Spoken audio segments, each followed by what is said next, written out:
అందరికీ నమస్కారం. 2 రోజుల క్రితం చాలా దురదృష్టకరమైన సంఘటన ఆంధ్రప్రదేశ్లో చోటు చేసుకుంది. గీతాంజలి అనే యువతి తన కుటుంబానికి ముఖ్యమంత్రి గారి ద్వారా లేదా ప్రభుత్వం ద్వారా చేకూర్చిన లాభాన్ని తెలియజేసుకుంటూ చాలా ఆనందంగా తన కుటుంబానికి ఏ విధంగా మంచి జరిగిందో వైఎస్ఆర్ కాంగ్రెస్ పార్టీ ప్రభుత్వం వల్ల, ఆంధ్రప్రదేశ్ ప్రభుత్వం వల్ల జరిగిన మంచిని వివరిస్తూ ఒక వీడియో చేయడం జరిగింది. ఆ వీడియోని తెలుగుదేశం పార్టీ సోషల్ మీడియా కానీ తెలుగుదేశం పార్టీ నాయకులు విపరీతంగా ట్రోల్ చేసి ఆ సోదరి గీతాంజలి అనే సోదరి ఆత్మ శోభించే విధంగా ట్రోల్ చేసి విపరీతమైన ఆరోపణలు చేసి వీటన్నిటికీ గురై ఆ సోదరి ఆత్మహత్య చేసుకోవడం జరిగింది.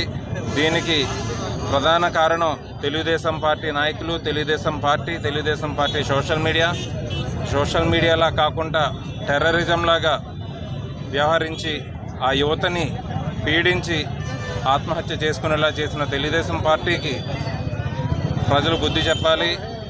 న్యాయపరంగా ఏ విధమైన యాక్షన్ తీసుకోవాలన్నది ప్రభుత్వం తీసుకోవాలని, ఆ యువతి కుటుంబానికి వైఎస్ఆర్ కాంగ్రెస్ పార్టీ కానీ జగన్మోహన్ రెడ్డి గారి సైన్యం అండగా ఉందని, ఆ యువతి ఆ సోదరి యొక్క ఆత్మ ఎక్కడున్నా కానీ శాంతించాలని కోరుకుంటూ వైఎస్ఆర్ కాంగ్రెస్ పార్టీ తరఫున మేము ఈరోజు ఈ ర్యాలీ నిర్వహించడం జరిగింది.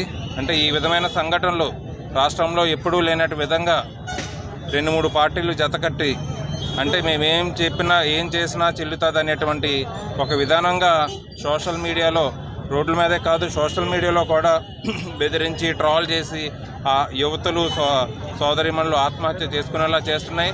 దీనికి ప్రజలందరూ గమనిస్తున్నారు. దీన్ని ప్రజలందరూ గమనించి తగిన గుణపాఠం దగ్గరలోనే చెప్తారని భావిస్తూ మరొక్కసారి వైఎస్ఆర్ కాంగ్రెస్ పార్టీ తరఫున, వైఎస్ఆర్ కాంగ్రెస్ పార్టీ నాయకులు కార్యకర్తల తరఫున గీతాంజలి ఆత్మ శాంతించాలని కోరుకుంటున్నాం.